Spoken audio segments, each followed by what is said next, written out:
परमेश्वर के धन्य नाम की महिमा हो। प्रभात मनन के सत्र 2728 में आप सभी का बड़े प्रेम के साथ स्वागत करता हूँ। आइए आज के मनन के लिए हम पढ़ते हैं प्रकाशित वाक्य अध्याय 2 पद 1। इफिसुस की कलीसिया के दूत को ये लिख, जो सातों तारे अपने दाहिने हाथ में लिए हुए हैं और सोने की सातों दीवटों के बीच में फिरता वह ये कहता है। हमारे कल के मनन में मैं आपको ये बताया था कि आसिया माइनर के 7 स्थानीय कलीसियाओं के लिए प्रभु की ओर से भेजे गए ये 7 संदेश प्रत्येक स्थानीय कलीसिया के प्रति परमेश्वर की चिंता और वैसे ही कलीसिया के ऊपर प्रभु का परम अधिकार को समझने के लिए हमारी मदद करते हैं। इस संसार में प्रभु को अपनी कलीसिया से अधिक महत्वपूर्ण कोई अन्य वस्तु नहीं है। कलीसिया प्रभु की आत्मिक देह है और वही उसका स्वामी भी है। इफिसियों अध्याय 1 पद 22 और 23, अर्थात कलीसिया के सदस्यों को अपने जीवन के ऊपर प्रभु का परम अधिकार का अंगीकार करते हुए प्रभु की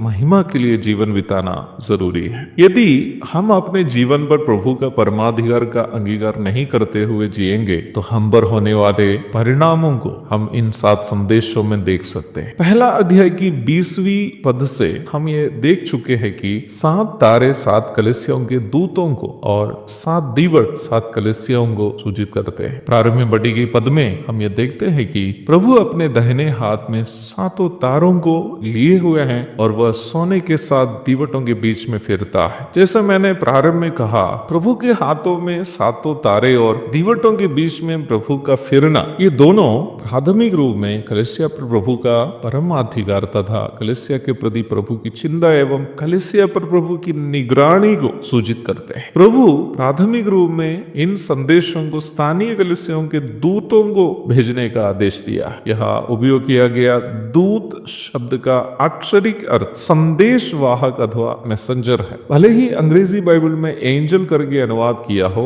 यह शब्द स्वर्गदूत को नहीं बल्कि प्रत्येक कलीसिया के मुख्य अगुवे को सूचित करता है। कलीसिया के अगुवे अथवा प्राचीन गण कलीसिया पर निगरानी करने और कलीसिया को वचनानुसार अगुवाई करने के लिए कलीसिया का स्वामी के द्वारा अर्थात यीशु मसीह के द्वारा नियुक्त किए गए लोग हैं। प्रभु कलीसिया का प्रधान रखवाला और प्राचीन गण रखवाले हैं। रखवालों को प्रधान रखवाले के आदेशानुसार कलीसिया की देखरेख करनी चाहिए। मैं भी एक स्थानीय कलीसिया के अगुवे होने के कारण मैं सभी अन्य अगुवों से कहना चाहता हूँ कि हम एक बड़ा धनी व्यक्ति के बगीचे में उस धनी व्यक्ति के लिए काम करने वाले माली के समान मात्र है। ना ही बगीचा हमारा है, ना ही उसमें के कोई पौधे या फल या फूल हमारे। हमारा काम केवल मालिक के लिए बगीचे की देखरेख करनी है। मालिक के आदेशों से अधिक करना और मालिक के आदेशों को नहीं करना, दोनों मालिक से हम पर दंड मिलने का कारण हो जा सकता है। दूत अथवा मैसेंजर शब्द जो कलीसिया के अगुओं के लिए यहाँ उपयोग किया गया है, एक दूसरा अर्थ में भी हम समझ सकते हैं। पुराने नियम के भविष्यद्वक्ता लोग इस्राएल और अन्य जातीय लोगों के बीच में परमेश्वर के संदेशवाहक थे। नया नियम के भविष्यद्वक्ता लोग प्रेरितों से सुनकर स्थानीय कलीसिया में सिखाने वाले थे या संदेश पहुंचाने वाले थे। उस परिप्रेक्ष्य में यदि देखा जाए, स्थानीय कलीसिया के अगुवों पर भी ऐसी ही एक बड़ी जिम्मेदारी सौंपी गई है। वो बड़ी जिम्मेदारी यह है कि वे प्रभु से वचन की प्राप्ति करे और अपनी अपनी कलीसिया को सिखाए। पहला तीमुथियुस 3:2, तीतुस 1:9। कुरिन्थ की कलीसिया के संस्थापक प्रेरित पौलुस कलीसिया से इस प्रकार कहता, क्योंकि यह बात मुझे प्रभु से पहुंची और मैंने तुम्हें भी पहुंचा समझा दी। पहला कुरदी 11:23। अध्याय 2 एवं 3 में, प्रकाशित वाक्य के अध्याय 2 एवं 3 में दिए गए इन 7 संदेश जो 7 स्थानीय कलीसियों के लिए है, न केवल विश्वासियों को बल्कि हम अगुओं की भी जिम्मेदारियों को याद दिलाने वाले, और वैसे ही विश्वासी और अगुवे दोनों को अपने जीवन को सुधारने के लिए चेताने वाले हैं। प्रभु की इच्छा हुई इस विषय को हम आगे भी अध्ययन करते रहेंगे।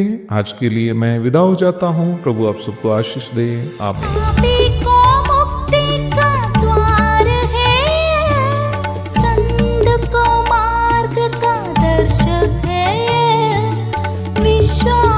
करते हैं उसके लिए